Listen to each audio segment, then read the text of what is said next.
15% of children under the age of 12 are sexually abused. 44% of children under the age of 18 are sexually abused.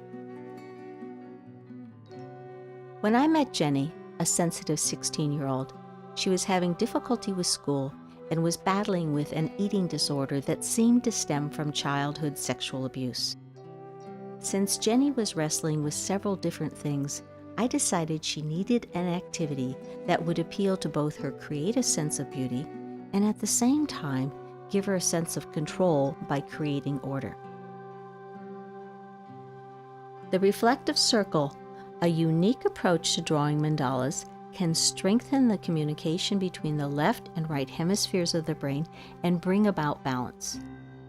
For Jenny, it also provided a way for her to pull herself into a restorative state whenever she became stressed. I provided Jenny with the usual instructions. Draw in 1/4 of the circle at a time. Place 3 straight lines, 2 curved lines, 1 circle, and 2 dots in that first quarter.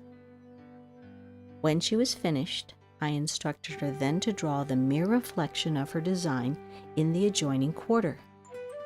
She continued until all 4 quarters were completed. This task, which requires some mental gymnastics, activates a conscious mind and can have a calming effect on individuals that need to compensate for too much chaos, either internal or external. 2 weeks later, I spoke with Jenny's mother. I never thought I would see her emerge, but she has. I asked her if she could explain. Jenny came home from seeing you and went straight to her room and closed the door. Behavior that's become very typical of her. But then about 2 hours later, she emerged and asked me if I wanted to see what she had been doing. I was so happy that she wanted to share, I almost cried. She then showed me a stack of drawings. There must have been over 20. They were beautiful.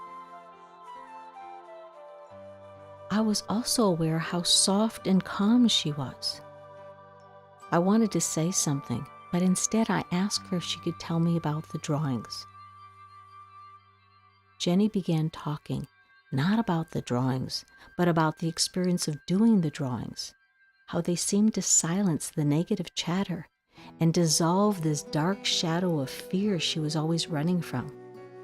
She talked about how the different lines and the color affected how she felt, and how having to reverse each part of the drawing somehow was sewing her back together again. How could this activity make such a significant difference?